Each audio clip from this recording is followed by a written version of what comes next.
yo voy a hablar de lo que es mi tema como directora de la Unidad de Igualdad, que son las políticas públicas por la igualdad, y en concreto en la Universitat Jaume I. De ahí que primero voy a introducir lo que son las políticas de igualdad. Iré de lo macro a lo micro, es decir, en qué momento se incorporó el objetivo de la igualdad en la agenda política internacional. ¿Qué se dice sobre esto? ¿Cuándo se incorpora un tema a la agenda política?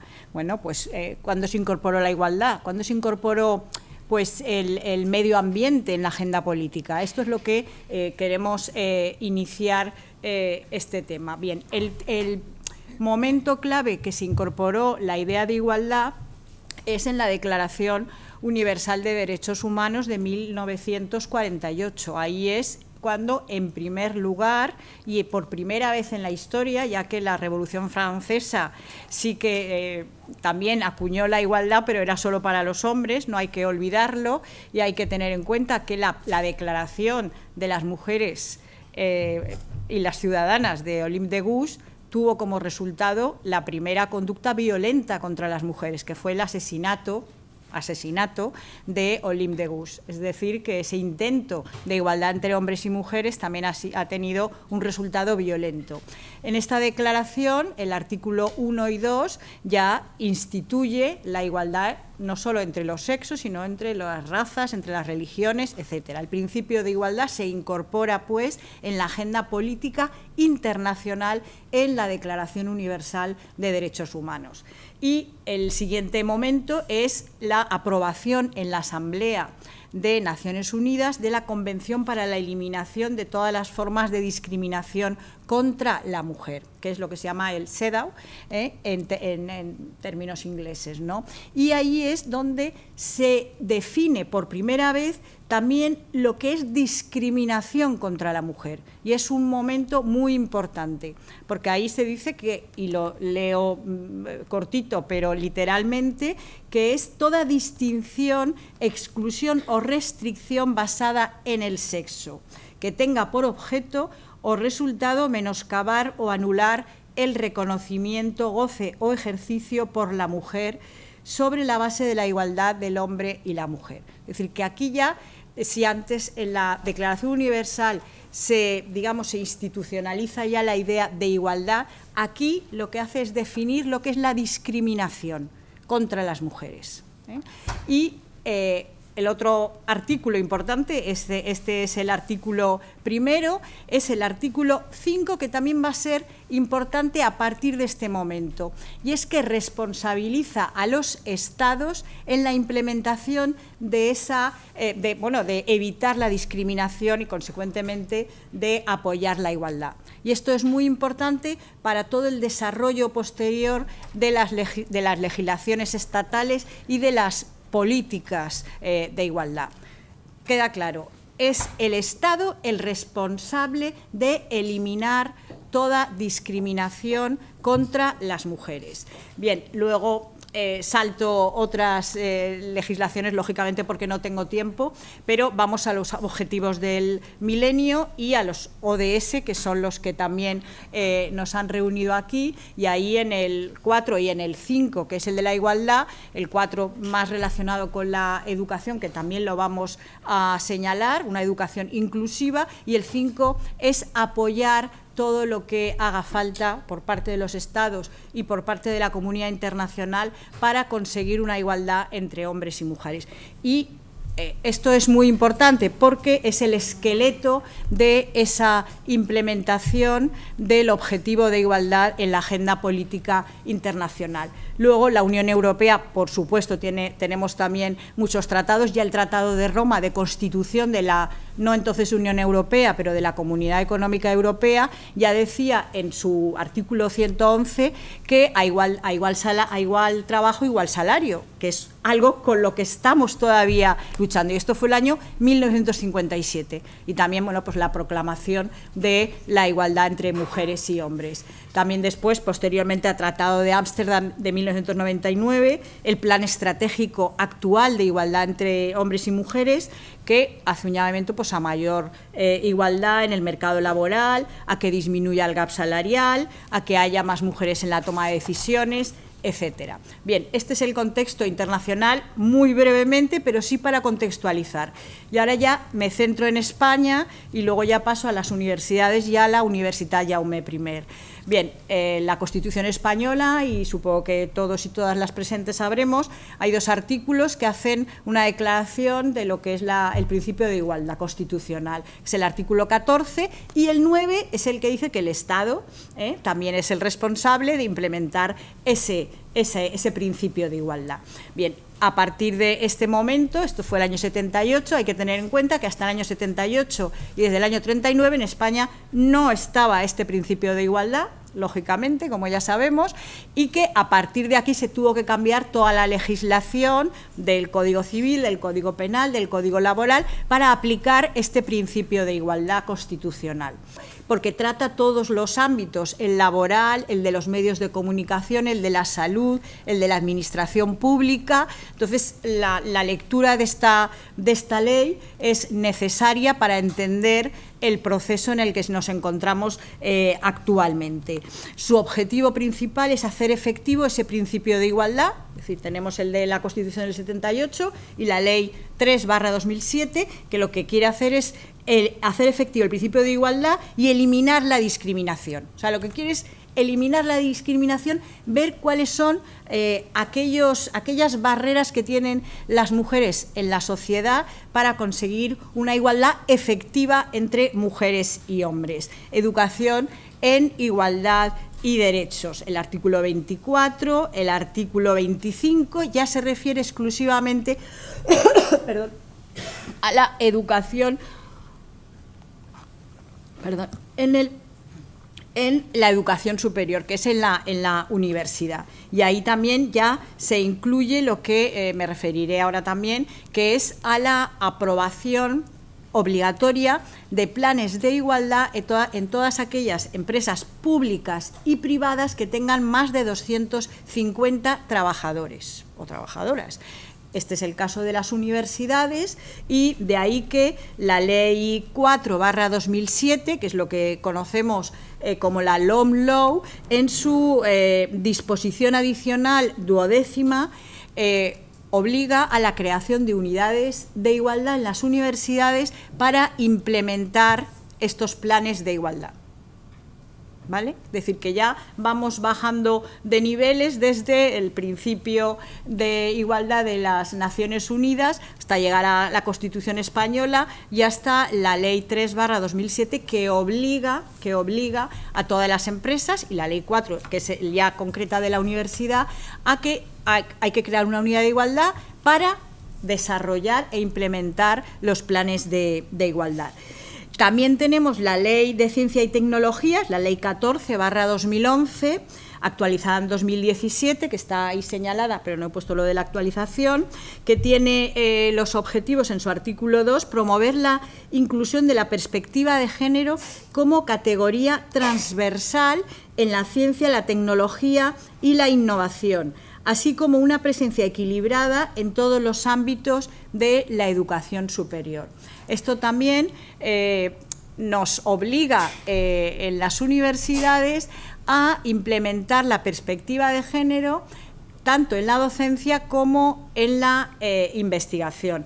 Y ya finalmente, como otro marco legislativo, he señalado el Plan Director de Coeducación de la Generalitat Valenciana, que se aprobó también recientemente y que tiene dos ejes que hablan también de la necesidad de dar formación inicial al profesorado y formación permanente. Es decir, que los estudiantes que salgan de las universidades y que vayan después a ejercer su docencia en centros educativos, tienen que haber recibido en el periodo universitario una formación transversal en igualdad de género para transmitirla. En reuniones que hemos tenido en la Consellería consideramos que esto es de la máxima importancia, porque hay que formar a los futuros y futuras formadoras, ¿no? Es en esa igualdad transversal para ir generando capas en la sociedad, ya que a veces pues, en la universidad tenemos muchas actividades, queremos dar mucha formación al estudiantado, pero lo que hay que empezar es desde los niveles de primaria y secundaria para que se vaya chupando, entre comillas, ¿no?, todo lo que es ese principio de igualdad, y no cuando se llegue aquí a la perdón, a la universidad, pues tener que resocializar, que decimos, en estos temas de igualdad. Bien, luego ya pues llegamos a la Universitat Jaume I, que ya bajamos al ámbito en el que nos encontramos. El plan actualmente vigente es el segundo plan de igualdad. El primero se aprobó en 2010 hasta 2014 y este empezó en 2016 hasta 2020. El actual plan tiene 7 ejes, que lo podéis leer ahí. Cada uno de los ejes tiene una serie de objetivos y acciones a desarrollar, que ahora me referiré en concreto a las de docencia, investigación y gestión, que son, digamos, el eje central de mi presentación. Pero sí quisiera que los leyerais o los tuvierais en cuenta para saber cómo se estructura un plan de igualdad. Algunas, digamos, ideas se han recogido de la propia ley, la ley 3/2007, que da ideas de cómo estructurar un plan de igualdad. Después también de otros planes de igualdad de universidades que aprobaron antes que el nuestro, y también de la revisión del anterior plan de igualdad, porque pues, el primer plan de igualdad tenía más acciones, era más ambicioso, pero luego también ha pasado la época de crisis, pues hemos tenido que recortar la posibilidad de hacer más acciones de las que queríamos. Bien, y ya paso a centrarme en lo que se ha hecho en la universidad, que a lo mejor no es todo lo que hubiéramos querido, ¿no?, pero bueno, pues ya responde a los objetivos incluidos dentro del plan. En primer lugar, bueno, y esto no se ha hecho exclusivamente por la unidad de igualdad, sino por todas las unidades de igualdad de la Xarxa Vives, que lo tenéis, se puede descargar de manera gratuita, está en la página web de la Xarxa Vives, y ahí tenéis guías docentes con perspectiva de género. Esto es muy importante para los distintos ámbitos de disciplinas, ¿no?, porque hay de medicina, de arquitectura, de sociología, de arte, y entonces para aquellos, bueno, pues que tengáis interés en ver cómo se puede implementar la perspectiva de género, que es la base, ¿no? No me he podido referir lógicamente por cuestiones de tiempo, pero es la base para saber cómo implementarla en una guía docente, pues es muy válido. En relación con esto se organiza un curso anual, que será, el de este año tendrá lugar en abril, para enseñar al PDI interesado en ver cómo se implementa la perspectiva de género en sus guías docentes.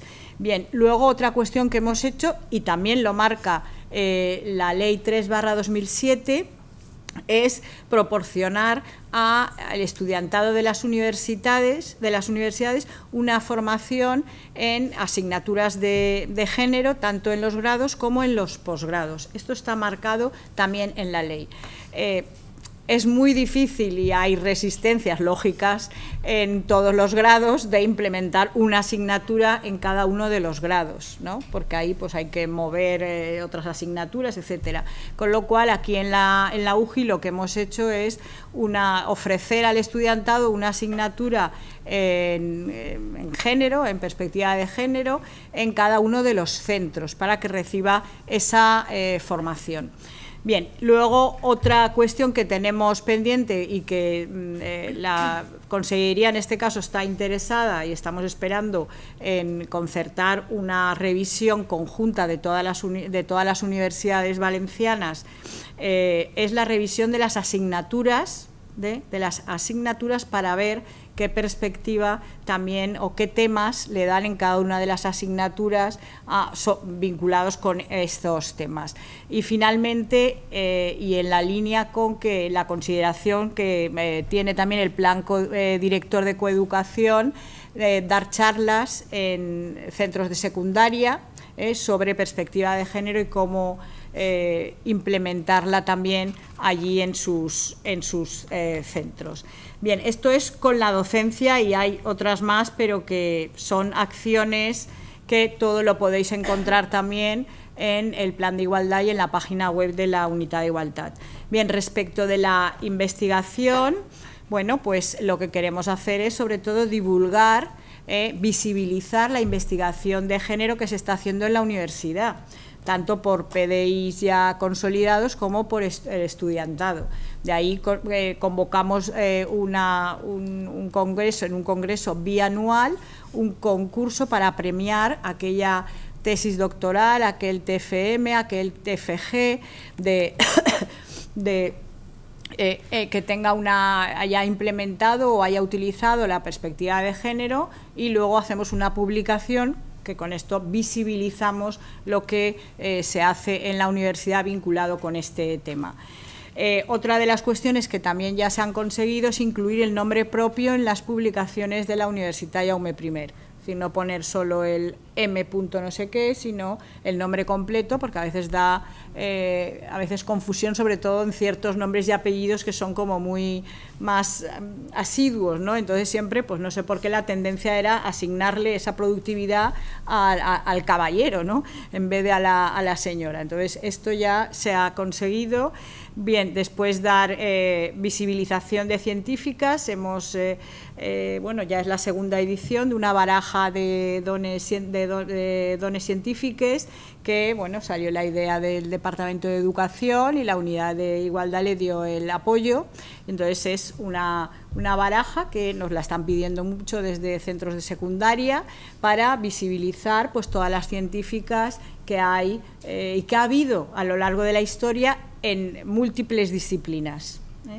Bien, y luego la otra cuestión importante consideramos que es que en el programa de investigación del Horizon 2020 pues se tenga en cuenta la participación de las mujeres y la necesidad de implementar una perspectiva de género, ya que así está considerado en el programa Horizon 2020. Es decir, que aquellos proyectos de investigación que queden en igualdad de puntuación tenga una acción positiva, ¿no?, que es darle unos puntos más a aquel proyecto que tenga o incluya una perspectiva de género, así como también más mujeres en el equipo o que la mujer sea la IP, etcétera. Es decir, que sí que empiezan a haber acciones.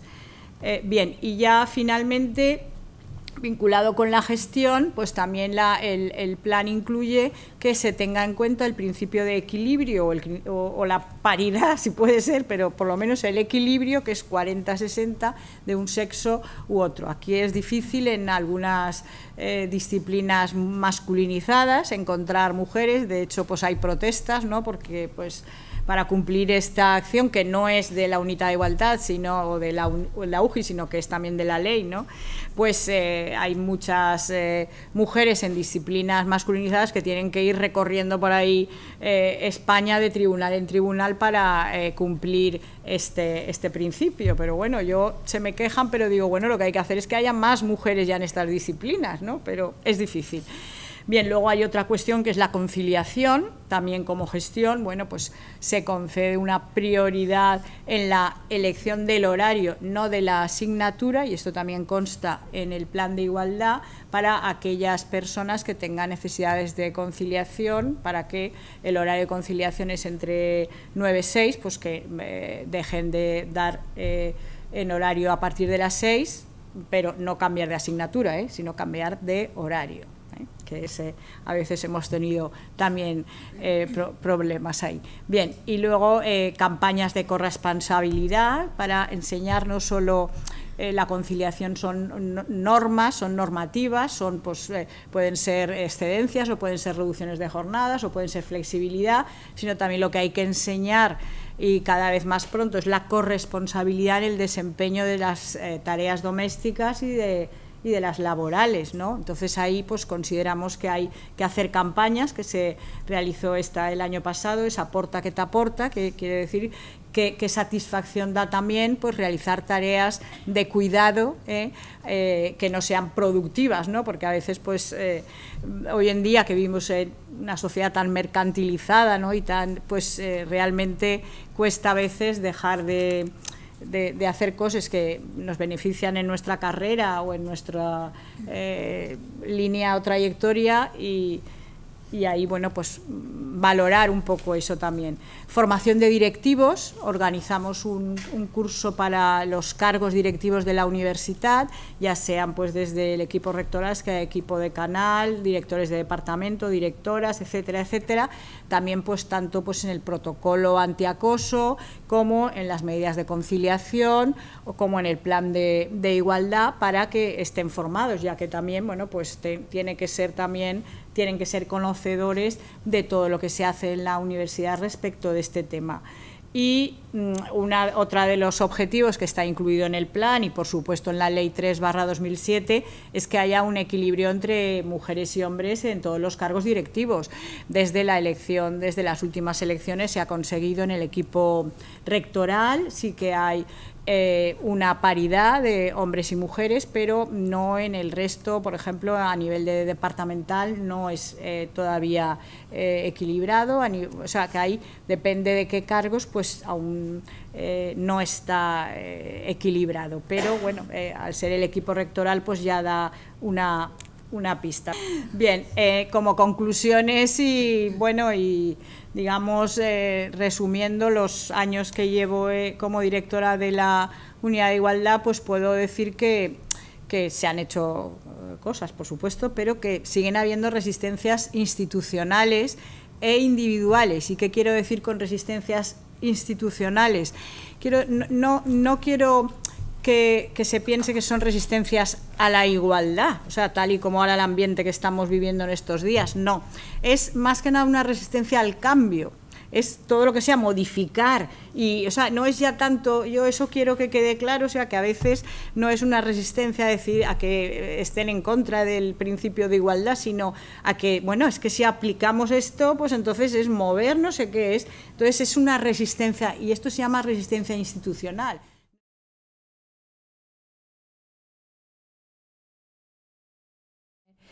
Como veis, yo me presento como miembro del Instituto Universitario de Estudios Feministas y de Género, Purificación Escribano, que es uno de los institutos feministas que tiene la Jaume I, y he confeccionado pues la comunicación en base a la reivindicación de la necesidad de la alfabetización de género. Una alfabetización de género que tiene que ver tanto con la formación inicial del profesorado como una formación también permanente. Empiezo antes que nada con el experimento o el estudio, la investigación que hizo el profesor Sugata Mitra, que no sé si lo conocéis o lo conocen, no sé si sabéis a qué me refiero. Empiezo fundamentalmente con la alfabetización digital, precisamente porque lo que quiero reivindicar es que la alfabetización de género es tan importante o igual de importante que la alfabetización digital. Todos sabéis que Internet ha modificado nuestra manera de entender el conocimiento y que ha adoptado un nuevo concepto de desarrollo que se conoce con el nombre de las TIC. Que son las tecnologías de la información y de la comunicación. Hoy en día pues es muy importante eliminar también entre el alumnado la brecha digital. Hoy no se puede entender la educación sin saber navegar por Internet, sin trabajar colaborativamente a través de wikis, de blogs, etcétera. Es decir, esto sigue siendo muy importante. Es verdad que vivimos en un mundo interconectado digitalmente y es una obviedad que no podemos vivir de espaldas a este hecho. Yo por eso mismo pues he recordado el experimento de Sugata Mitra que hizo en el barrio de Kalkaji en 1999 en la ciudad de Nueva Delhi, uno de los barrios más empobrecidos de la ciudad. Él colocó en los agujeros de la pared, como podéis ver ahí en la imagen, colocó ordenadores y el experimento la investigación trataba de ver cómo respondían los niños de la calle, los niños y las niñas de la calle ante este instrumento, el ordenador, Internet, y sin, desde luego, tener ninguna información previa. Y comprobó que de manera intuitiva los niños, las niñas aprendían y eran capaces también de trabajar colaborativamente. Y que en muchos de los casos pues, su desarrollo personal mejoró. Este experimento, esta investigación, bueno, se ha seguido haciendo en la India rural, en Camboya y también en México. Pero, en fin, esto viene a cuento de que no podemos, desde luego, mirar o dar la espalda a la necesidad de una alfabetización digital, sobre todo cuando el alumnado que tenemos es, como sabéis, son llamados nativos digitales en la terminología de Prensky, pero hay tan importante como comprender y eliminar la brecha de género es entender el concepto de la brecha digital. Es igual de importante, como digo, eliminar la brecha de género entre el alumnado y entre el profesorado. Desde luego, hoy en día, pues cualquier tipo de mejora o de implementación de la gestión digital en los centros escolares enseguida es muy bien aceptada y muy bien recibida, y sin embargo sigue habiendo una cierta reticencia a la hora de hablar de alfabetización de género o de incorporar políticas de género en la docencia. Esto, bueno, pues suele ser así pues por un desconocimiento, ¿no? Y es lo que a mi entender, pues bueno, es algo a tener en cuenta, porque de ello depende, desde luego, la paz y el desarrollo, que es lo que aquí nos reúne, puesto que no puede haber paz y desarrollo si no hay igualdad.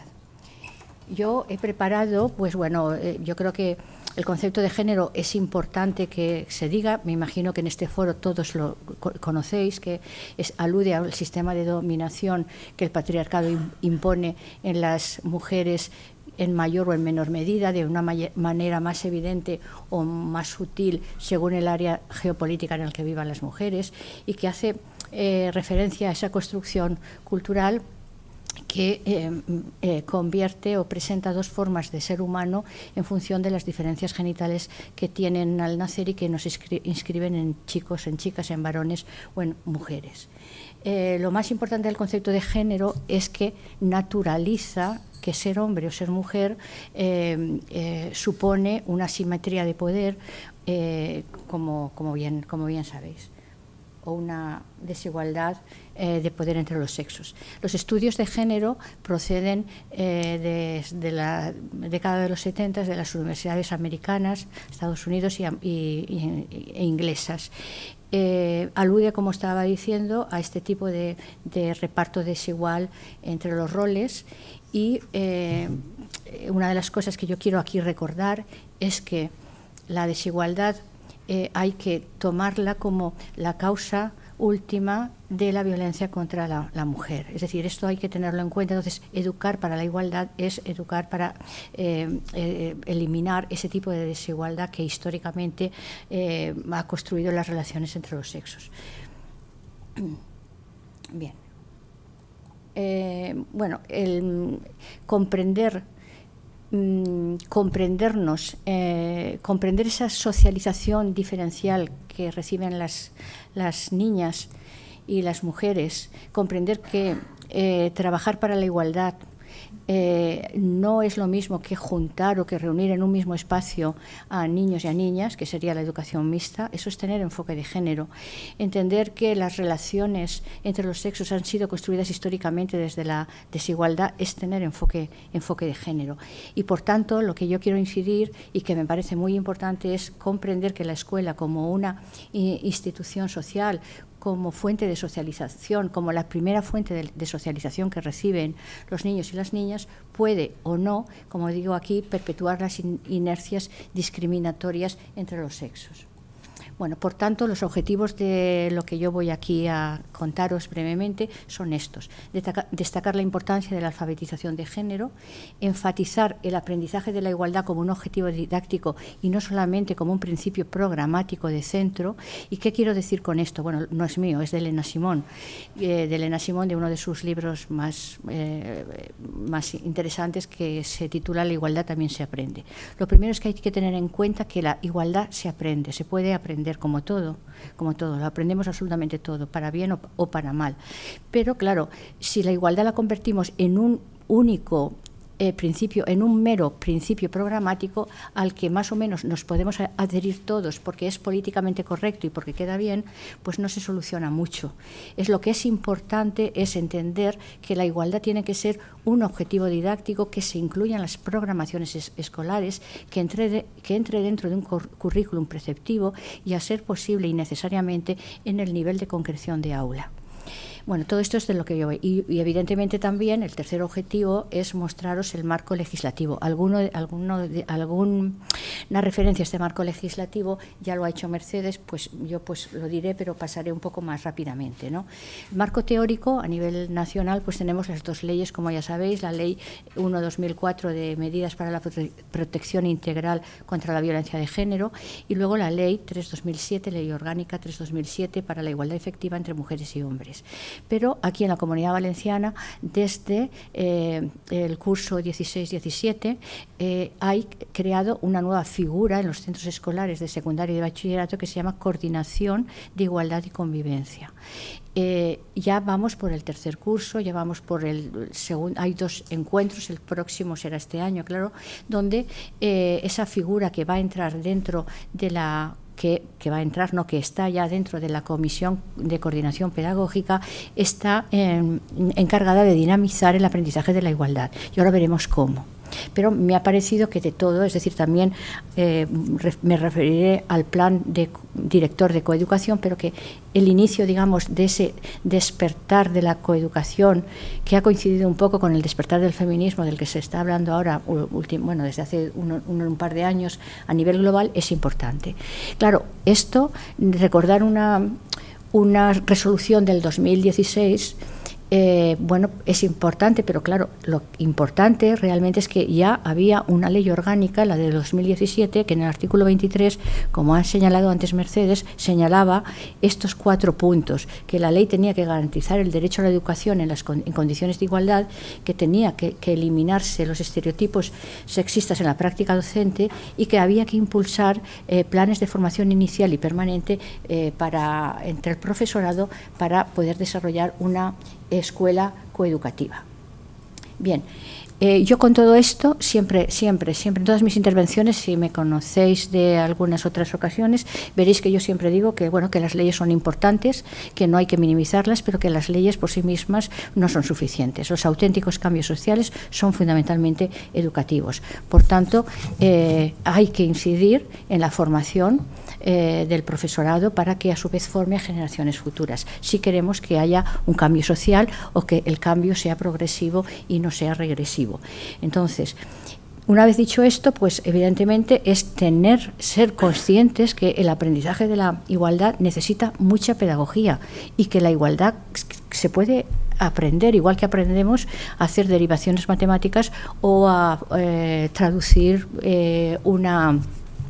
un texto. La igualdad es verdad que no se aprende de la misma manera, que hay unos contenidos curriculares y que también hay toda una cuestión de praxis y de práctica que tiene que ver con la educación de valores, pero la igualdad se puede aprender, y en ese sentido me remito otra vez a la labor que están haciendo los CIC o las CIC, la figura coordinadora de igualdad y convivencia en los centros escolares, que es la única figura coordinadora que está dentro de la COCOPE, porque creo que sabéis que hay muchas figuras de coordinación en un centro educativo. La única que forma parte de la Comisión Coordinadora Pedagógica es esta, lo que ya está diciendo que desde un principio este punto es un punto vital y crucial para la educación inclusiva.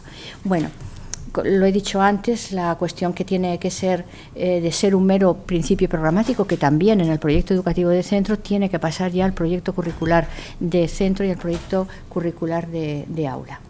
Bueno, yo creo que esta terminología también la conocéis: currículum formal, currículum oculto y currículum omitido. Currículum omitido lo acuñé yo, bueno, se me ocurrió a mí hace ya unos cuantos años, cuando ni tan siquiera se estaba hablando de la violencia de género, precisamente porque como es un tema escabroso, ni se sabía, se conocía, pero nadie quería hablar, ni nadie quería decir nada, ni nadie, bueno, o sea, era, en fin, tabú.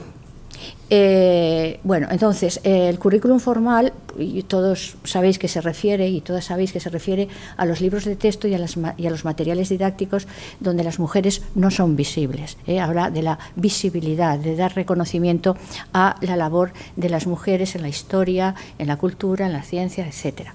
El currículum oculto reproduce, o sea, se refiere precisamente a que tengamos en cuenta cómo el profesorado reproduce esquemas psicosociales de género entre docentes y alumnado. Se refiere a las actitudes que se suponen y a los roles que se suponen que tienen que tener los niños o las niñas. Entonces, ahí tenemos que incidir también en cómo cambiar, cómo modificar estos estereotipos de género que vienen de la propia socialización de género que recibimos.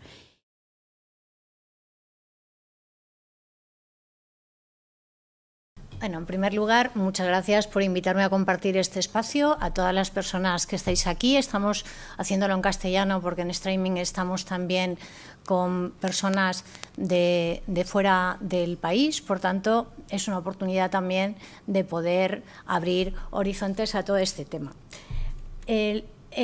Os voy a enfocar esto uniendo dos objetivos: el número 4, que es la educación de calidad, y el número 5, que es la educación de género. Pero además vamos a intentar que tengáis argumentos contra el negacionismo en torno al género que se está produciendo en este momento, que es realmente aberrante. Han muerto ya desde el año 2003 975 personas, todas mujeres, y eso no es gratuito. En clase lo hemos desarrollado en los últimos 6 años, hemos desarrollado 6 proyectos de innovación educativa, quitando el último que lo estamos en este momento evaluando. El resto han sido validados en la comunidad científica. No voy a entrar a contaros cada proyecto. En rojo tenéis los distintos temas que sí que hemos trabajado y hemos ido implementando.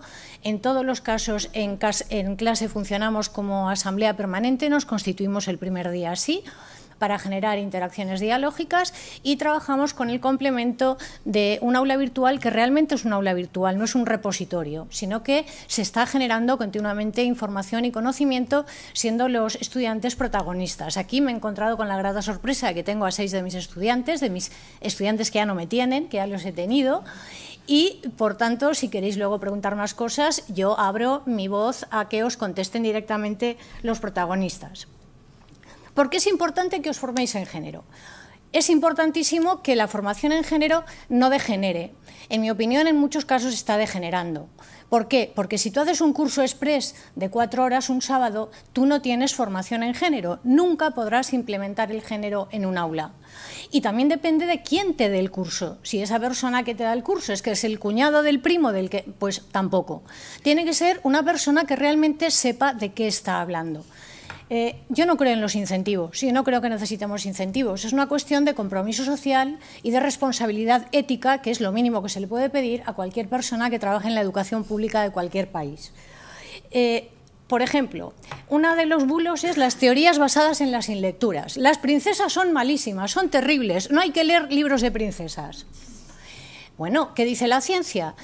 Si estás diciendo eso, tendrás que ver esas investigaciones que dicen eso, qué corpus de libros están investigando. Yo os puedo mostrar, esto reducido, en el PowerPoint ya no me daba para más, pero hay muchísimos más libros. Princesas subversivas, transgresoras, libres, que tienen a su lado príncipes igualmente igualitarios, que tienen a su lado princesas porque son lesbianas, o sencillamente que no tienen a nadie al lado porque no les da la gana. Existen. Es decir, si queremos trabajar realmente el género, no podemos apedazar y decir, vamos a hacer esto de 4 a 5. Ya está. No, eso no sirve para nada, es anécdota, es folclore, pero no sirve para nada más. En primer lugar, tenemos que tener claros los conceptos que trabajamos. Por ejemplo, el sexo. Yo tengo una apariencia, ¿no?, biológica, todos tenemos una. Sería la parte digamos, anatómica. Pero luego yo puedo tener un cuerpo de señora, pero sentirme señor. Esa será mi identidad sexual. Y dentro de esa identidad sexual yo tengo una orientación sexual. Me gustarán otros señores, otras señoras, me gustará todo el mundo, no me gustará nadie, entre otras variaciones, ¿no? Por tanto, si eso no lo tenemos claro, nosotros tenemos un protocolo de acompañamiento para garantizar el derecho de identidad de género, de expresión de género y de intersexualidad, y además tenemos una ley también de diversidad sexual en el País Valenciano. Si yo esto no lo tengo claro, es realmente imposible que yo pueda aplicar ni el protocolo ni la ley, porque yo no sabré lo que es una persona queer, yo no sabré lo que es la intersexualidad. Es realmente imposible, y eso, repito, en un curso de 4 horas un sábado es imposible tenerlo claro. ¿Qué es el feminismo? El feminismo no es un feminismo. Dentro del feminismo, que es un proceso de concienciación colectiva, es un movimiento global, existen diversas maneras de entenderlo. Y, por tanto, hay diversos feminismos, lo sabéis, ¿no? Pero ¿qué tenemos en común? Que desde todos los feminismos trabajamos para esa toma de conciencia como colectivo que nos va a ayudar de manera conjunta a seguir hacia adelante. El hombre nunca es el modelo. ¿Estamos en contra del hombre? No, y menos en educación. Siempre se lo digo a mis estudiantes, que en la humanidad hay hombres y mujeres. En este estado somos un poquito más de mujeres que de hombres, pero en las aulas vamos a tener niños y niñas. Toda la gente que esté dentro de nuestra aula tiene derecho a recibir el mismo tipo de educación. Ya hay leyes, desde la Declaración de los Derechos Humanos que os han hablado ya Mercedes y Amparo en el año 48 hasta las últimas, que abogan por este derecho a la educación de las mujeres. Hay literatura muy abundante sobre género, sobre feminismo, sobre coeducación, pero todo esto se queda en agua de borrajas si realmente, en lugar de deglutirlo, no lo reflexionamos y vemos de qué se nos está hablando. Por ejemplo, el concepto de género no tiene ningún sentido si no lo unimos al concepto de etnia y al concepto de clase social, porque desgraciadamente en este momento, en el contexto sociohistórico de la mayor parte de países europeos, también en algunos americanos, se está produciendo esta distorsión. Hay que radicalizar la igualdad, lo dice Judith Butler. ¿Qué significa eso? ¿Que nos vamos a ir todos a quemar contenedores por la calle? No. ¿Qué es radicalizar la igualdad? Que vamos a abrir esa igualdad a todos los hombres y mujeres, independientemente de su clase social, independientemente de su etnia, independientemente de cualquier característica, que es exactamente lo mismo que dice el artículo 1 de la Declaración Universal de los Derechos Humanos. También os ha hablado Amparo, por ejemplo, de las cosas que hay que tener en cuenta: mutilación genital femenina, casamientos forzosos, violaciones de las mujeres utilizando su cuerpo como territorio de guerra, etcétera, etcétera, etcétera. ¿Tenemos que ir a cosas muy elevadas? No, mirad, esto es una escuela valenciana, lo encontré de casualidad buscando este invierno qué se estaba haciendo, que para sensibilizar en género, esa es la primera fase, no podemos empezar formando. Hay que empezar sensibilizando, porque si no la gente no se va a enterar de nada. Lo que hacen es coger los idiomas mayoritarios de las madres de este colegio y representarlas, tanto físicamente como en sus lenguas. Obviamente eso es muy distinto a que me inviten a participar en un foro donde yo no tengo visibilización y donde no se va a hablar en ninguna lengua que yo pueda entender. Es muy importante porque estamos en una sociedad multicultural y deberíamos ir a una sociedad intercultural, culturas en relación sin culturas ni dominantes ni dominadas. Lo mismo la pobreza. Una señora no puede pedir el bono eléctrico si no tiene recursos económicos, si no sabe leer y escribir. ¿Qué pasa con las personas mayores que además son pobres? Todo esto no se habla y hay que hablarlo. Ser niña todavía es más difícil que ser mujer hoy en día. Hay una regresión, hay una involución, hay un determinismo biológico realmente brutal que ya han mostrado hace años, desde los 90, autores, por ejemplo, como Natasha Walter o Henry Giroux y muchos más, que dice que las niñas somos así porque hemos nacido así y los niños de otra manera. Nuevamente esos discursos los tenemos en los telediarios cada día. Es muy peligroso. No hay que desestimarlo, nunca. ¿Por qué? Porque, entre otras cosas, por ejemplo, ese discurso lleva a la hipersexualización de las menores a partir de los deseos eróticos de algunos hombres adultos. Esto está dándose ya desde los 80. Un maestro, una maestra que no sepa discriminar lo que es la hipersexualización infantil no podrá actuar contra ella y además la fomentará. No hay que empezar en primaria llegamos tarde. Contra la violencia hay que empezar desde cero, violencia cero desde cero. Hay que naturalizar que no es normal que los niños actúen sobre el cuerpo de las niñas y las niñas no quieren, y al revés. ¿Cómo aparecen en nuestros imaginarios culturales cotidianos en la calle? ¿Qué aparece en los semáforos, en las señales?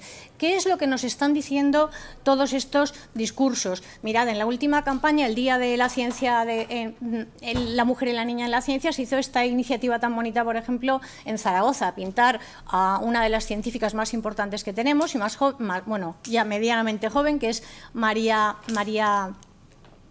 Blasco, que sabéis que trabaja contra el cáncer y contra otras historias, y se visibilizó en los escaparates para que la gente lo viera en la vida cotidiana. El lenguaje sexista nunca. Los usos del lenguaje son sexistas a veces, y cuando son sexistas producen abusos. ¿Por qué? Porque el lenguaje está unido a la experiencia, a la realidad. La realidad configura el lenguaje y el lenguaje a la vez configura realidad y se naturalizan cosas que nunca debieran ser naturales. ¿Qué pasa en educación? ¿Qué es eso de las escuelas feministas? ¿Qué quiere decir? Que ahora todas las niñas... Vamos a ver qué significa. El feminismo defiende la igualdad de las personas. ¿Es eso tan extraño en el siglo XXI? Por una parte está la escuela segregada, niños con niños, niñas con niñas. Hay gente que dice que así tienen mejores resultados. Bueno, la revista Science, que sabéis que es una de las más importantes en investigación, en el 2011 ya dijo que de eso nada y que la diferencia era mínima, pero es que además se acentuaba el sexismo. Tenemos la escuela mixta, yo le llamo aquello de juntos y juntas pero no revueltos, ¿no? Es la mayor parte de escuela que tenemos todavía. No hemos llegado a la escuela coeducativa. Es una escuela que no tiene una finalidad coeducativa, que no genera las mismas expectativas en niños y en niñas y que no incluye tampoco esa cultura que debería incluir. ¿Por qué? Vamos a poner un ejemplo que podáis entender de manera muy clara.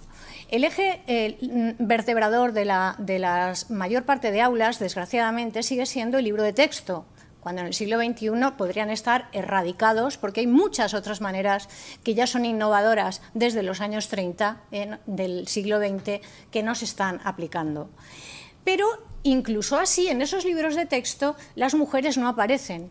La ciencia, el arte, la cultura que han generado las mujeres están ausentes. Decir, ¡hala, ya estás con lo mismo! Pues mirad, investigación.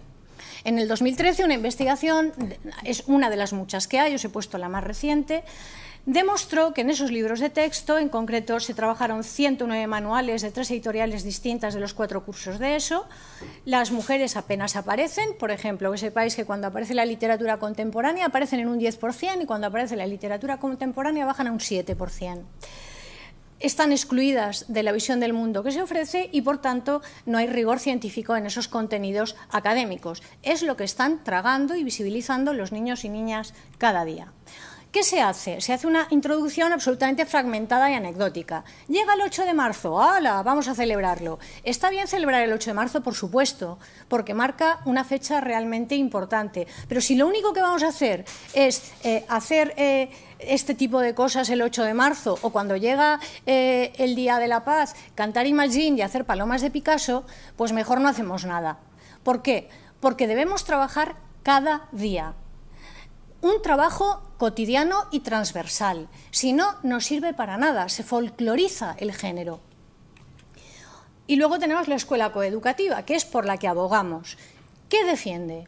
Defiende iguales expectativas educativas para niños y niñas en espacios donde se generen proyectos vitales, laborales, profesionales, culturales exactamente iguales. Que cada niño y cada niña pueda elegir libremente qué quiere ser y cómo quiere vivir. No somos educadores y educadoras para hacer clones, somos educadores y educadoras para generar emancipación en las personas.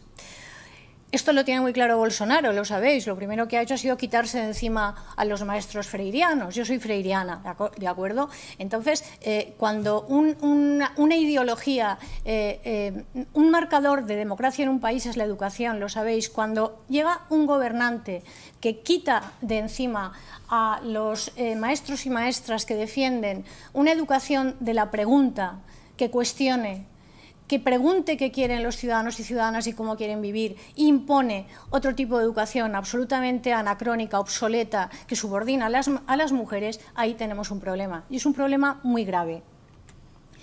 Hay que mostrar otros ejemplos de mujeres distintas en todos los ámbitos. El patio coeducativo. Yo discrepo un poco de Amparo. En los 80, Xavier Bonal empezó a trabajar con los patios coeducativos y más recientemente Marina Subirás y Amparo Tomé. Es cierto que hay que estructurar ese espacio de otra manera. ¿Por qué? Porque ese espacio monopoliza absolutamente la zona de juego y relega a los márgenes a otros niños y niñas. En muchos casos se ha sustituido por rocódromos.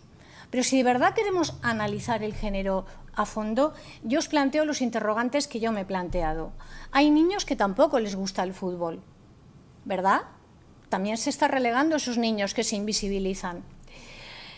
¿Qué pensamos cuando hablamos de fútbol? ¿Que es una cosa de novias de futbolistas? ¿Que es una cosa de niñas jugando a la Barbie futbolista? ¿Que es una cosa de mucho dinero y mucho glamour hortera? ¿O es un deporte? ¿Qué es el fútbol? Yo no soy futbolera, que lo sepáis.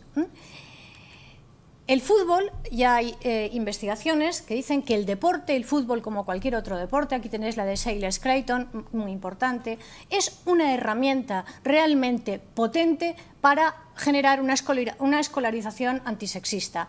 Silas Creighton, por ejemplo, habla incluso del cuerpo. ¿Por qué muchas chicas dicen que son peores en algunos deportes? Porque los chicos musculan. Tampoco todos los niños nacen como si fueran Ursus, pero musculan. ¿Cuántas Serena Williams conocéis? Las niñas tienen una presión estética tremenda para no muscular, para tonificar, pero no muscular. Mientras que un macizo es alguien atractivo, una chica que esté fuerte es una chica que sufre rechazo estético. Es un problema y muy gordo. Es un deporte.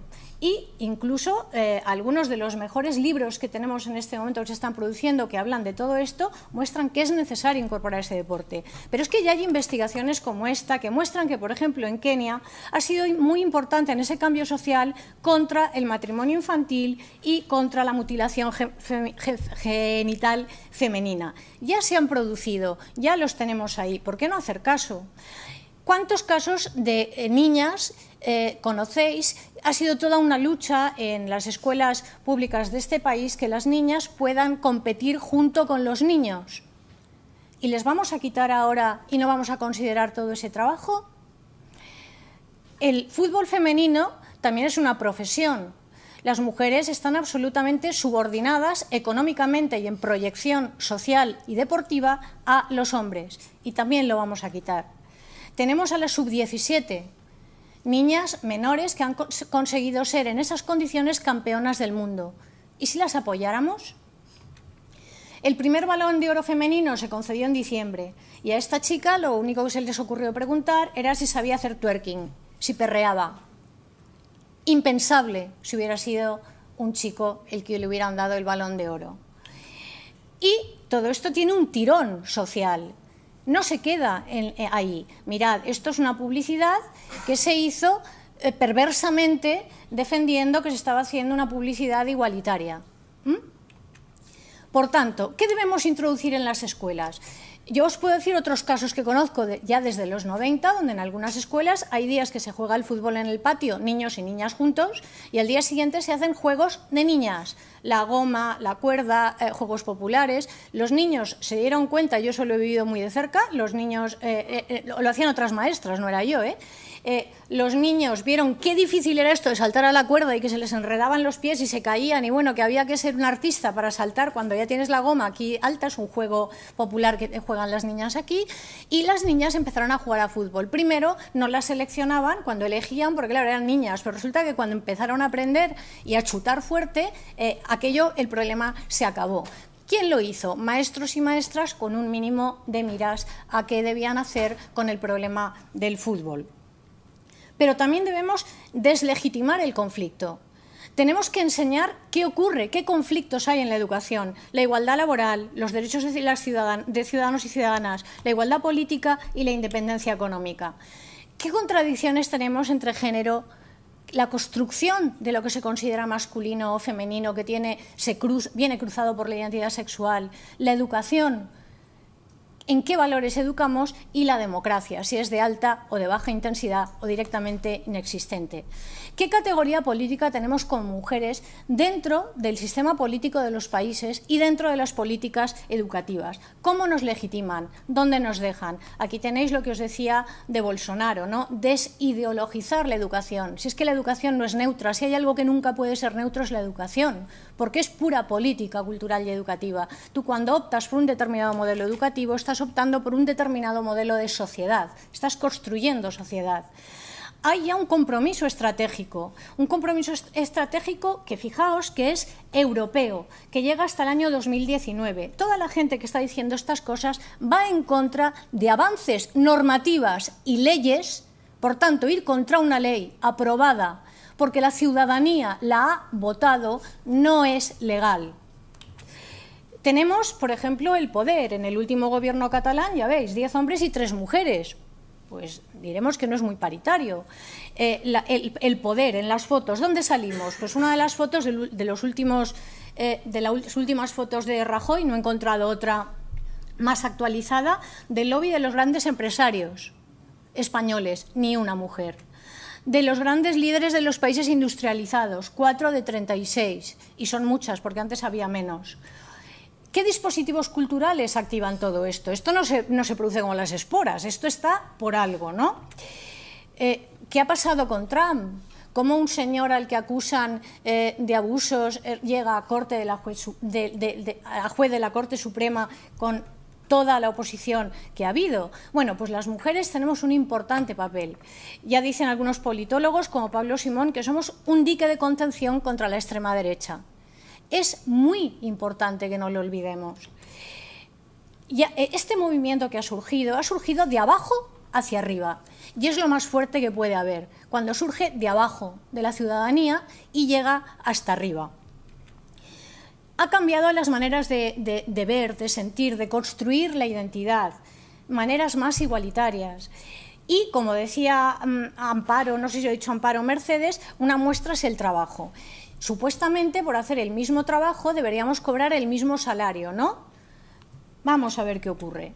En Europa, para cobrar lo mismo, las mujeres tienen que trabajar 59 días más al año. En nuestro estado, 52 días. Y en el País Valenciano, no tengo datos más actualizados, en el 2016, 116 días, aunque haya mejorado. A menos formación, también hay menos acceso al mundo laboral. Se es más vulnerable. Las mujeres copan el trabajo a tiempo parcial, mientras que los hombres tienen el tiempo completo, que les ayuda a promocionar en sus trabajos. Pero es que además también se ocupan de esa triple jornada, que es la asistencia a menores o personas dependientes. ¿Qué ocurre? Que esa conciliación es absolutamente perversa. Estamos hablando de conciliación familiar, no de conciliación de las mujeres. Pero se ha entendido como, incluso cuando hablan los políticos y las políticas, que es una cosa de las mujeres. Pues mire, no. Esto es de las familias. Es perverso porque ¿quién se va a quedar en casa? Quien cobra menos. Quien cobra menos, como está menos en el trabajo, siguen cobrando menos las mujeres. Es absolutamente perverso, es circular. Mirad los permisos que en el 2018 se han pedido por excedencia para cuidado familiar. Un 91% de mujeres. Son cifras, evidencias. Esa doble y triple jornada además influye en la salud de las mujeres, ya está demostrado también científicamente. Y además, como cotizan menos, cuando se jubilan siguen siendo más pobres. Sacan siempre la foto del gobierno, ¿no? Fíjate cuántas ministras, qué bien. Un momento, detengamos la foto, dejemos el obturador ahí y vamos a ver qué pasa en el Congreso, en el Senado y en los parlamentos autonómicos. Somos una minoría de mujeres. ¿Qué pasa en las ejecutivas de los partidos? Somos una minoría de mujeres. ¿Qué pasa en el sistema judicial? Somos mayoría, pero conforme subimos en jerarquía hay menos mujeres. ¿Qué ocurrió? ¿Sabéis? Cuando la manada, aquello de si no te has resistido, no es violación. Dice, pero es que si me resisto me matan. Dice, pero te tienes que resistir. Bueno, se hizo una comisión para ver esto de los delitos sexuales si se enfocaba de otra manera. El ministro de Justicia consideró que tenía que haber un 100% de hombres. Incluso desde la misma comisión se protestó y se dijo que no, que aquello no era paritario. Cabían 12 personas más y nombró a 5 mujeres. De esas 5, una catedrática, renunció a estar porque dijo que no debían haber mujeres en sitios donde se las pone de manera puntual, mientras que los hombres tienen mayoría y pueden estar siempre. Y tiene razón. ¿Cómo afecta esto a la escuela, a la educación, a las relaciones con la ciudadanía? Bueno, la educación infantil en este estado está absolutamente feminizada y un 75% de la primaria son también mujeres. Pero si miramos los cargos directivos y las jefaturas de estudio, no existe una proporcionalidad acorde a todo esto. Siguen siendo mayoría los hombres.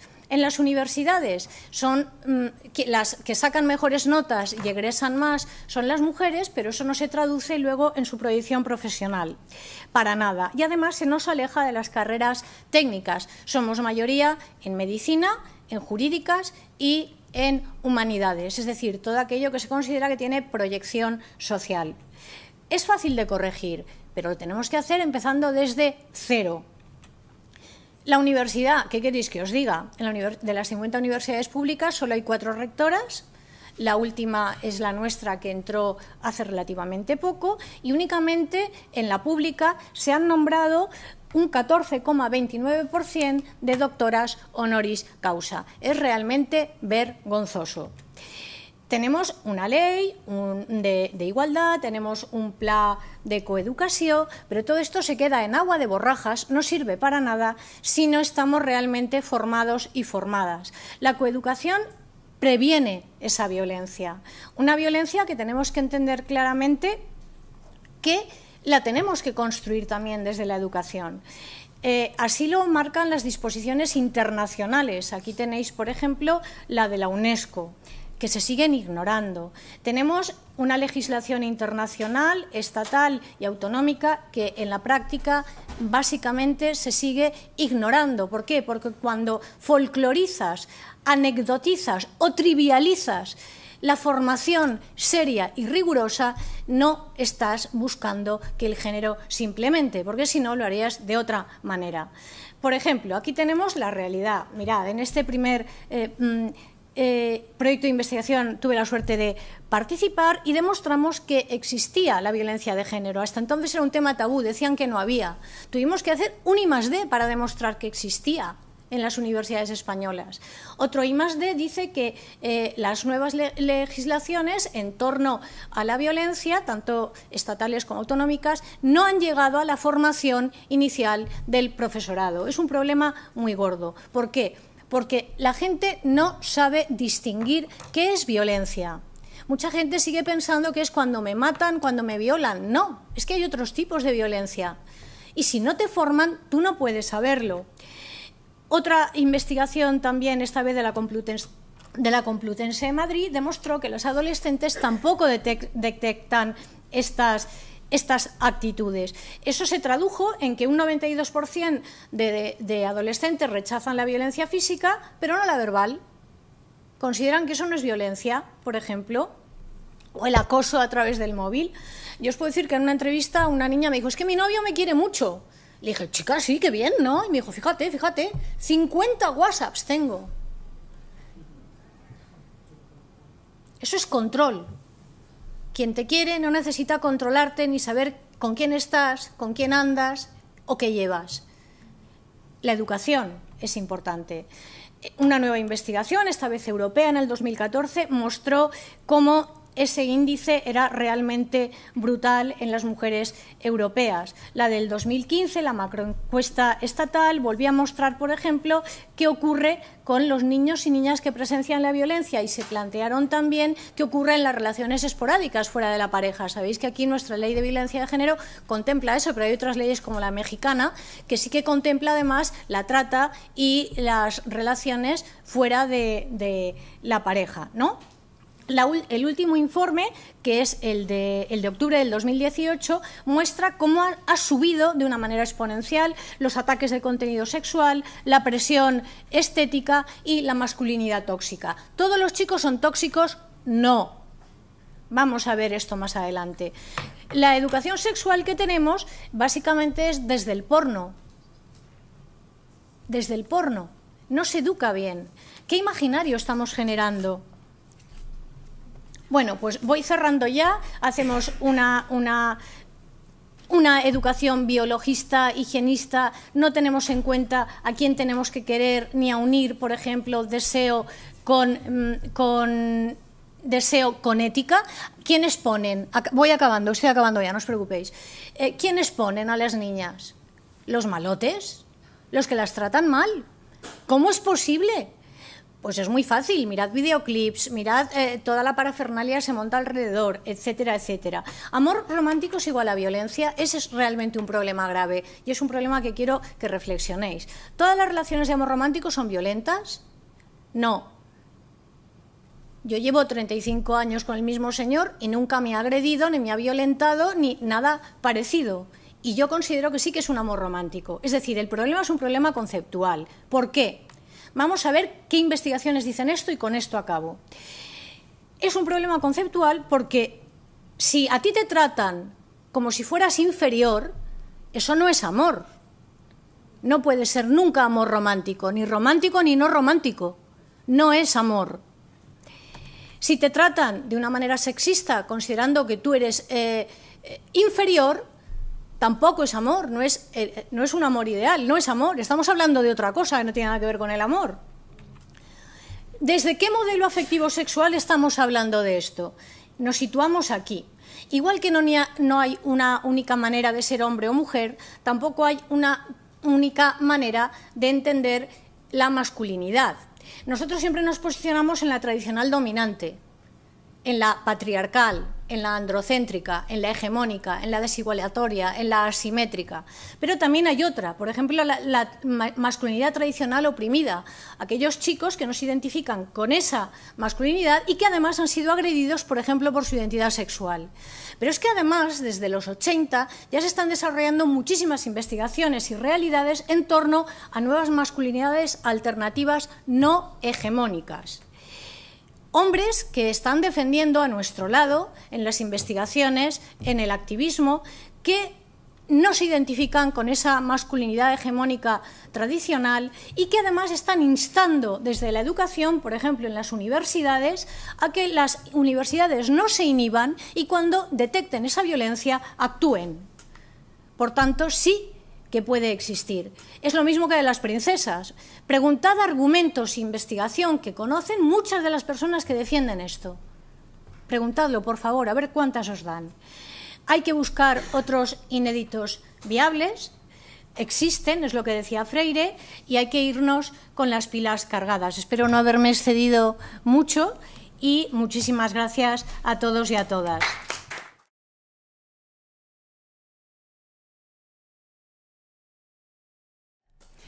Bueno, vengo a compartir con ustedes una narrativa con voz propia, una historia que contarles.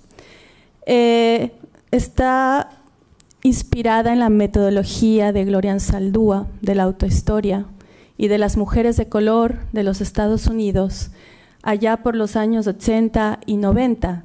Y me gustaría preguntarles si ustedes, alguna de ustedes, conocen a Gloria Anzaldúa y a las mujeres de color de los Estados Unidos. Vale, pues tarea pendiente. Mi intervención se llama Descolonizar la docencia universitaria desde un sentipensar migrante. Y como he dicho, les voy a contar una historia y esta vez voy a leer un poco a riesgo de no irme por otros derroteros. Un sentipensar migrante. Todo el tiempo sentí la diferencia, pero no fue sino hasta el momento que puse las palabras raza y clase junto a mi experiencia que pude entender mis sentimientos. Yo no sabía nada entonces acerca del privilegio. Lo blanco era lo correcto. Punto. Yo podía pasar. Si lograba alcanzar suficiente educación, nadie notaría la diferencia. Crecí en las faldas del Monte Ungüí, en el sureste de la ciudad de Quito, Ecuador, en los estribos del volcán Guagua Pichincha. Guagua significa niño, niña, bebé. Es un volcán activo. Ruco significa viejo, ya no está activo. Hablo desde la experiencia encarnada desde donde vine, desde mi posicionamiento como persona migrante. La historia hegemónica colonial, racista y heteropatriarcal de mi ciudad natal ha señalado el 6 de diciembre de 1534.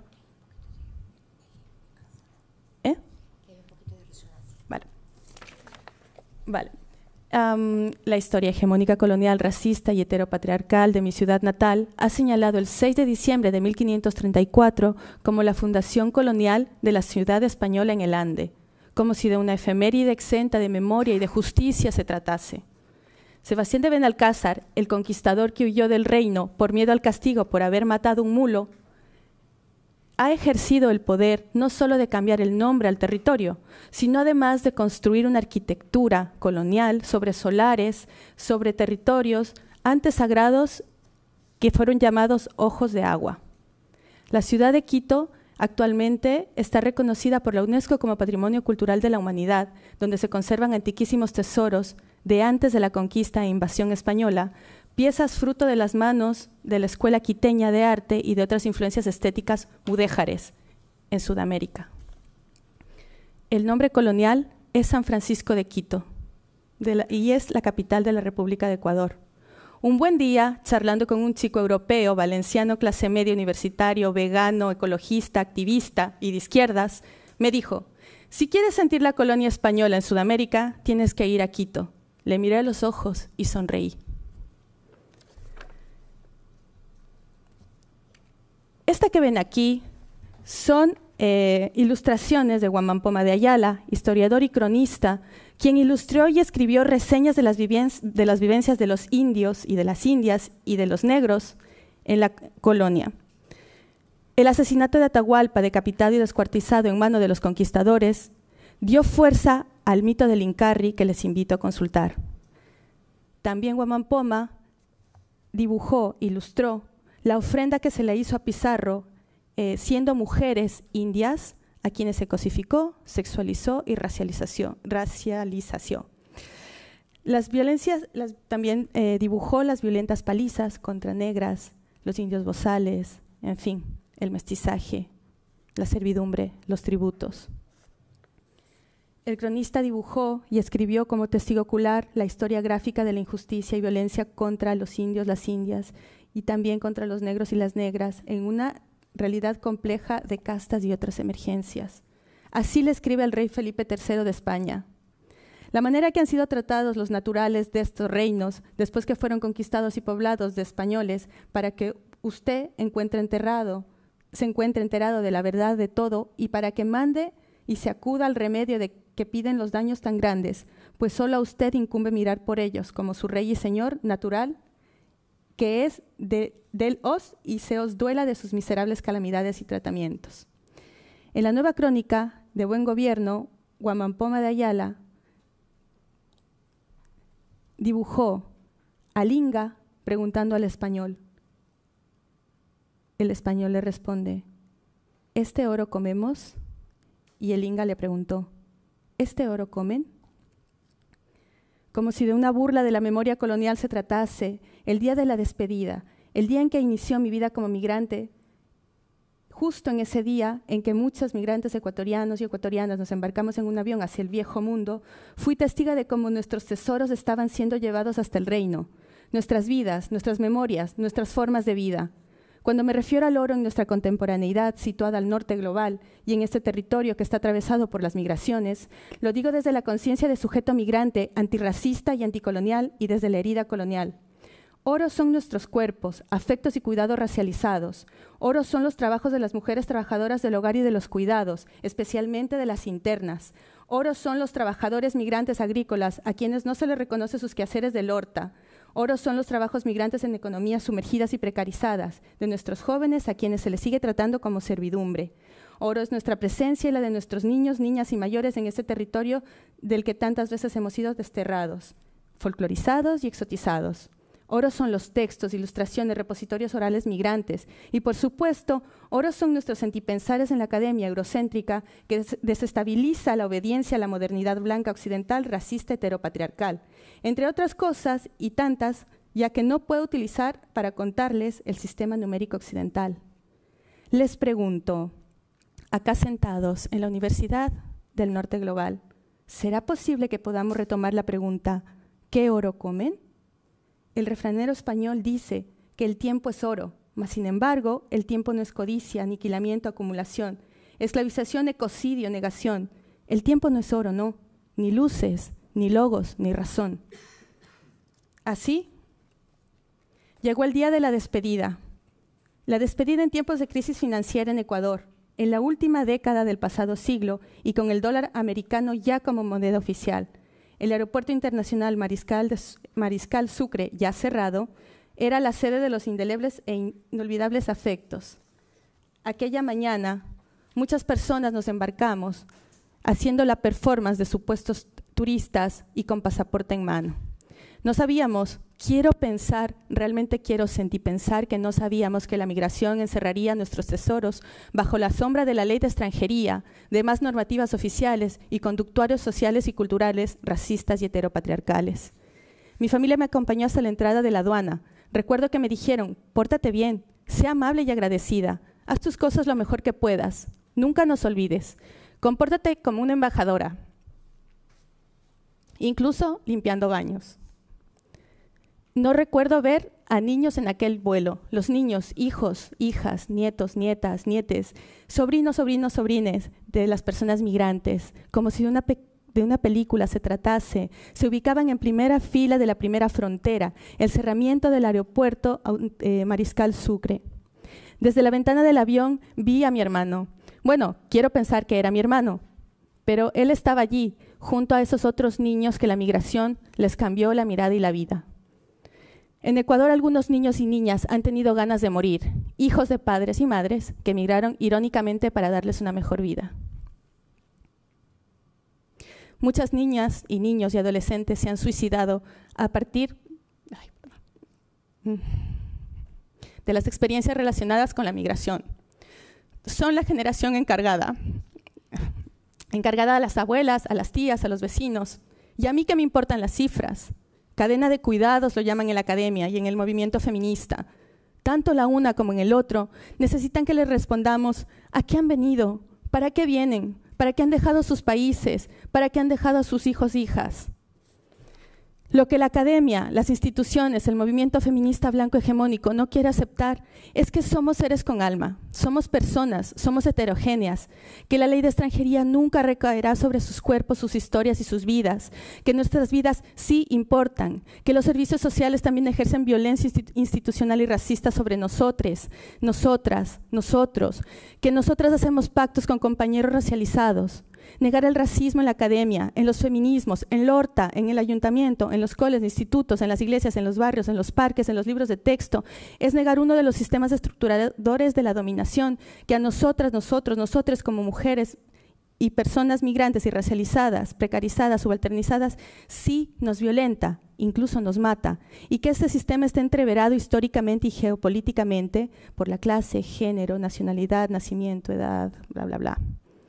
Niñas y niños racializados, hijos de migrantes, se han suicidado por el racismo compinchado con el sexismo, machismo, clasismo. ¿Qué me importan las cifras? Niñas, niños, niñas, jóvenes, migrantes, mueren en la Mediterránea, están encerrados en los CIES. ¿Qué me importan las cifras?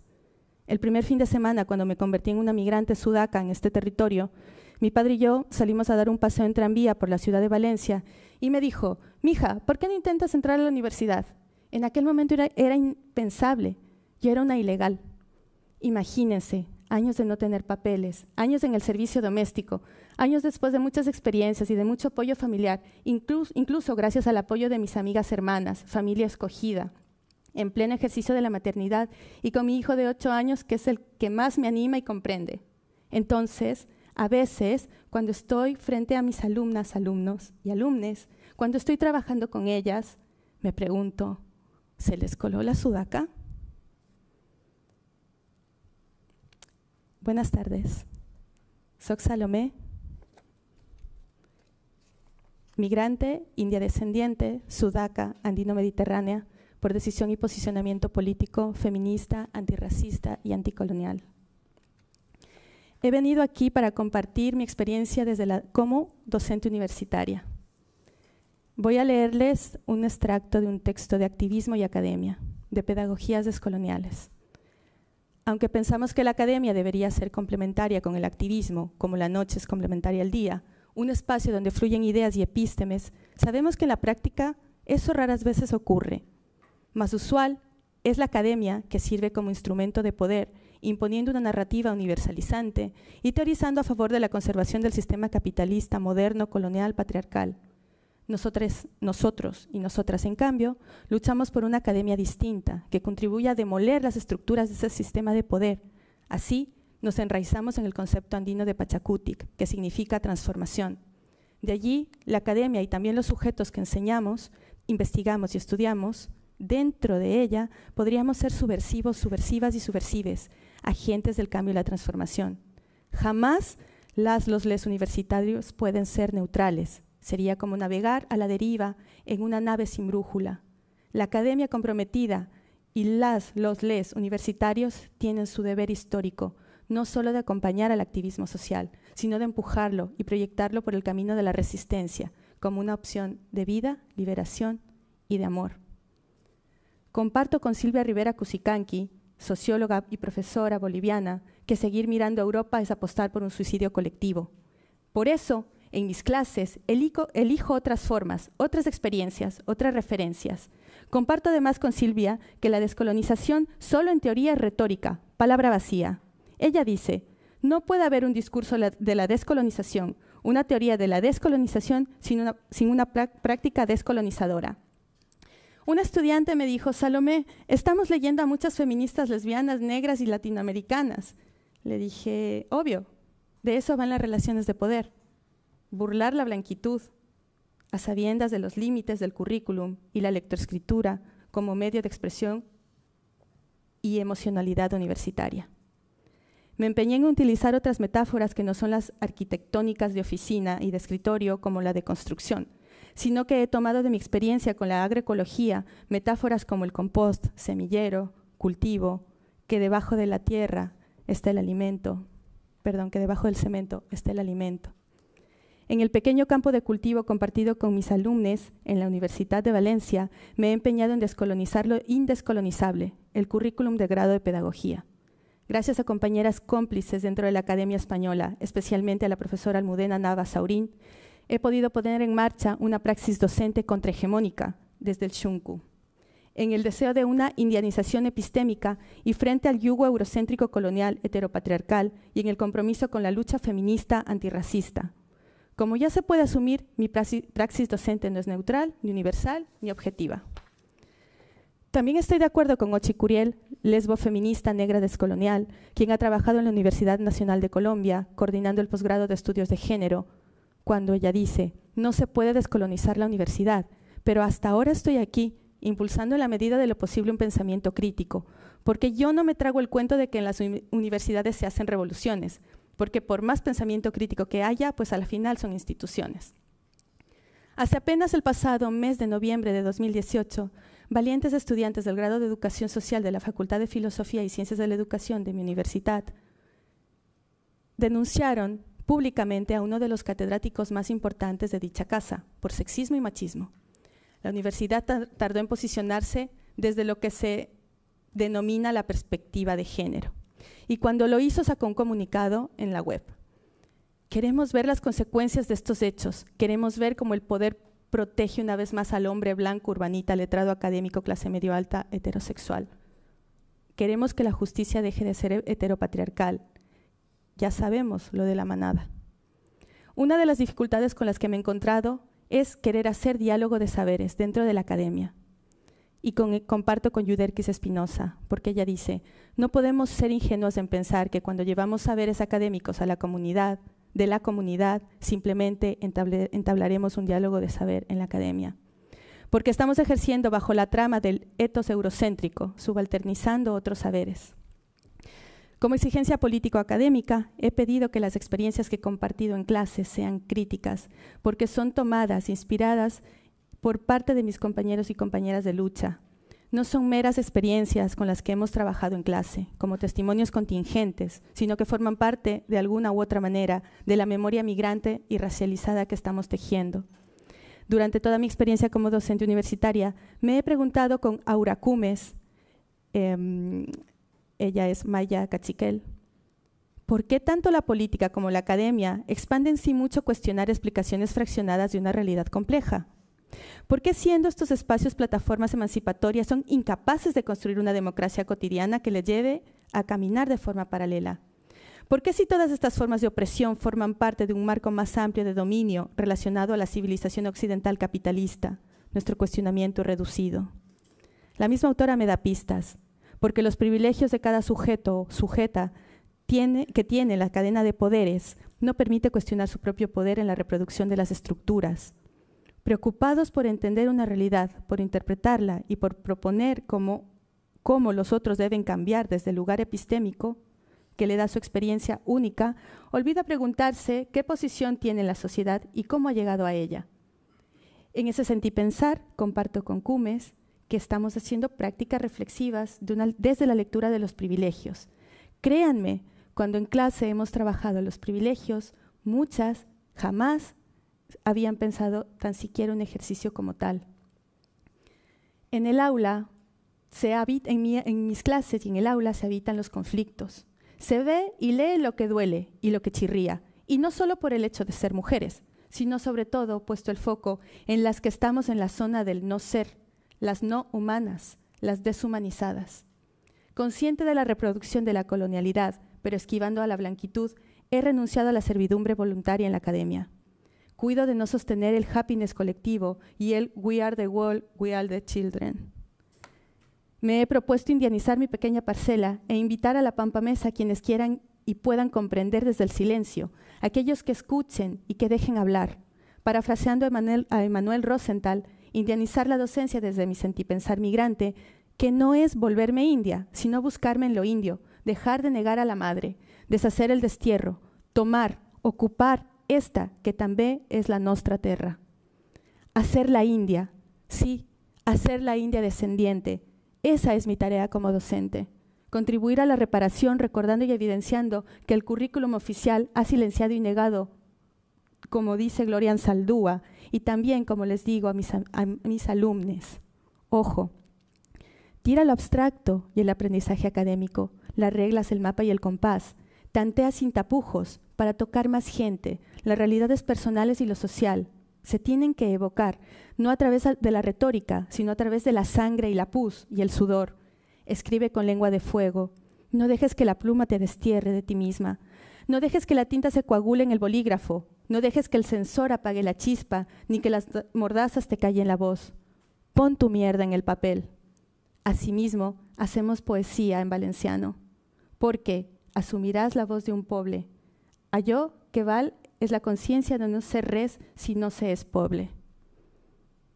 Me pregunto, ¿cómo podría sino descolonizar la docencia universitaria una migrante de Abya Yala, tras doblar su delantal de trabajadora de hogar y de los cuidados, y no en el fondo del armario dejarlo como un objeto de olvido, vergüenza o servidumbre? ¿Cómo podría sino hacer un sentipensar migrante?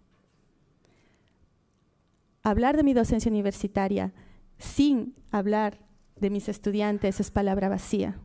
Por eso les voy a compartir algunas de las cosas que hemos trabajado con ellas en clase. Y como esta mesa iba de la reflexión crítica en el contexto de la geopolítica del conocimiento, interculturalidad y descolonización, y se trataba de sensibilizar a la comunidad universitaria desde experiencias del sur, visibilizar prácticas, aquí les comparto algunas de las cosas que hemos hecho este año académico. La asignatura no se dividió en contenidos, sino en momentos. El instrumento de trabajo fue un cartonero, un libro semillero. Dentro de los contenidos tuve el gran placer de trabajar perspectivas de feminismos otros, antirracismo político y también propuestas contrahegemónicas, no solo de Angela Davis, sino también de afroconciencia y también desde aportaciones que están haciendo compañeras y compañeros afrodescendientes en United Minds en Valencia. Parte de la bibliografía estuvo configurada también por Gloria Anzaldúa, por Angela Davis, por el antirracismo político. Cuando presenté parte de los contenidos, los alumnos estaban muy nerviosos, no sabían muy bien a qué se estaban ateniendo. Pero yo les dije, hasta aquí hemos llegado, vamos a luchar contra el racismo. Y esta es una frase, este es un pensar de una compañera activista que también lucha contra la islamofobia. Hemos trabajado desde diferentes perspectivas y con diferentes materiales. Por ejemplo, utilizamos el cuento para pintar El príncipe blanco y la resistencia del pueblo cercano, elaborado por una de mis grandes compañeras de lucha, Daniela Ortiz. En ese cuento, ella escribió: el hombre les dijo, soy el príncipe blanco y vengo de un lugar muy, muy lejano. Vengo desde el primerísimo primer mundo. Los pobladores asombrados se quedaron, pues no sabían que existía un primero, segundo, tercer mundo. Vengo de un lugar donde todos somos brillantes. Vengo de un lugar donde todos comemos oro, en el desayuno, almuerzo, la comida.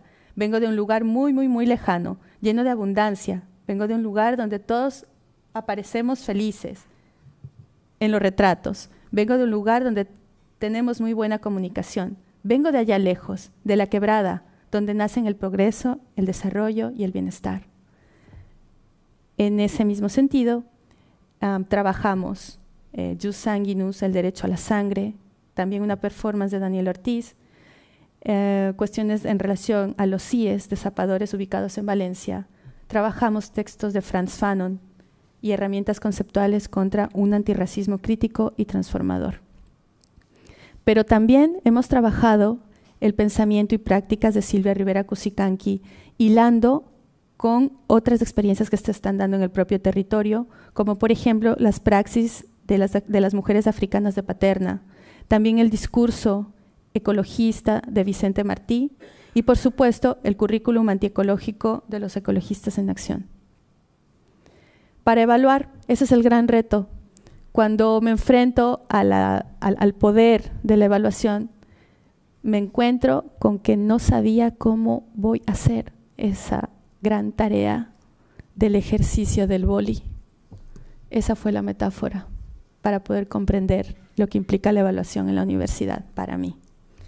Entonces acudí a textos que me inspiraron y elaboré una matriz para la evaluación de una entrevista oral, que fue el examen, basada en cuatro principios, que son el saber, el poder, el sentir y el hacer, basadas en una cosmovisión del Summa Causai. Hemos trabajado glosario de la asignatura desde 4 ejes, desde un glosario LGTBI, un glosario feminista, un glosario antirracista y por supuesto un glosario de pueblos indígenas. Finalmente, para despedirme de este curso que de cierta manera habitó el conflicto, habitó los contrarios y que no negó lo que otros currículums sí quieren negar bajo la lógica del We Are the World, les dije a mis alumnos que amen con pasión, que trabajen con ahínco y que lo hagan con sus propias manos. Eso basándome también en un sentipensar del sur, en un sentipensar de unas pedagogías que se están llevando a cabo en pueblos donde se están rescatando los conocimientos no eurocéntricos. Y fruto de de este diálogo con mis alumnos, estos son parte de los cartoneros que ellas mismas hicieron. Algunos fueron muchos, pero yo he escogido algunos. Una de ellas me dijo: Salomé, yo no tengo tiempo para cosas que no tienen alma. Le dije: entendiste todo, lo entendiste todo. Hemos trabajado teorías poscríticas del currículum, por ejemplo, introduciendo cuestiones problemáticas como la identidad, el antiespecismo, la relación con el territorio, las infancias, pero no desde las infancias hegemónicas y privilegiadas, sino las infancias que sufren depresión y exclusión y opresión, etc. También desde los feminismos descoloniales. Hemos trabajado reflexionando en torno a las micropolíticas feministas en la universidad y las contrapedagogías. Hemos trabajado también los privilegios y una de ellas me dijo, bueno, está por escrito, rechazo a la pirámide de Maslow porque no solo hay que comer, sino hay que defender la dignidad. También lo entendió todo. Hemos trabajado la perspectiva de Rita Segato en cuanto a la violencia contra las mujeres, al mandato de masculinidad, sobre todo relacionando con prácticas encarnadas y situadas, en este caso fue la denuncia al sexismo, machismo que aplicó el catedrático de universidad. Por primera vez, algunas de mis alumnas estuvieron en contacto con realidades como las personas migrantes están sobreviviendo en este territorio, y una de ellas también dijo, el corazón duele porque el cuerpo habla. En esto me gustaría, bueno, ustedes quizás no lo puedan ver, pero aquí estábamos trabajando con Frantz Fanon y con pedagogías de Freire, y entonces dimos la clase fuera del aula y eso fue como muy inspirador para muchas de mis alumnas y alumnos. Y también encontré en estos cuadernos de trabajo una frase que una de ellas escribió, y es que la base de la vida es la naturaleza. Quizás algo que me hizo reflexionar mucho y poner los pies sobre la tierra fue que una de mis alumnas consideró a Frantz Fanon como el influencer de las grandes luchas antirracistas. Dije, wow, estoy en otro discurso. También otras investigaron, esta es una chica de padres latinoamericanos que comenzó a indagar más allá de lo que habíamos hablado también en sus de epistemologías indígenas. Y quería comentarles que el día de la presentación de mi clase me presenté a mis alumnos y alumnas con el delantal y con guantes en mano. No se lo podían creer. Y así fue como di parte de la primera clase. Y les dije, hola, voy a ser su profesora. Y entonces una de ellas escribió, el primer día de clase de la asignatura acabó haciéndome pensar sobre varios aspectos, ya que lo que aparentemente era una escenificación sobre una realidad cada vez más presente se ha convertido en la historia de vida de mi profesora. Otra dijo, personalmente esta asignatura ha despertado en mí la necesidad de querer saber más sobre mi identidad. Me despedí de ellas en el examen reflexionando una frase de Audre Lorde y les dije, vamos a pensar por qué las herramientas del amo nunca desmontan la casa del amo. Y ahora se las voy a leer aquí. Quienes nos mantenemos firmes fuera del círculo de lo que esta sociedad define como mujeres aceptables, quienes nos hemos forjado en el crisol de las diferencias, o lo que es lo mismo, quienes somos pobres, quienes somos lesbianas, quienes somos negras, quienes somos viejas, quienes somos sudacas, quienes somos migrantes, quienes somos las otras, sabemos que la supervivencia no es una asignatura académica. La supervivencia es aprender a mantenerse firme en la soledad, contra la impopularidad y quizá los insultos, y aprender a ser cuesta común con otras que también están fuera del sistema, y entre todas definir y luchar por un mundo en el que todas podamos florecer. Porque las herramientas del amo nunca desmontan la casa del amo. Y esta soy yo, este es mi título universitario, esa es la escoba, forma parte de mi historia y de las mujeres con las que tengo un compromiso político, migrantes. Y esa es la pared de mi despacho, donde me puse un rótulo muy grande donde dice yo no soy racista, pero. Finalmente trabajamos este cuatrimestre en torno a una frase inspiradora que es Takishpa Kusilla Yachashun, que significa hagamos del conocimiento una fiesta, fem del conocimiento una festa, porque estamos vivas, porque no pensaron que sobreviviéramos. Muchas gracias, moltes gracias.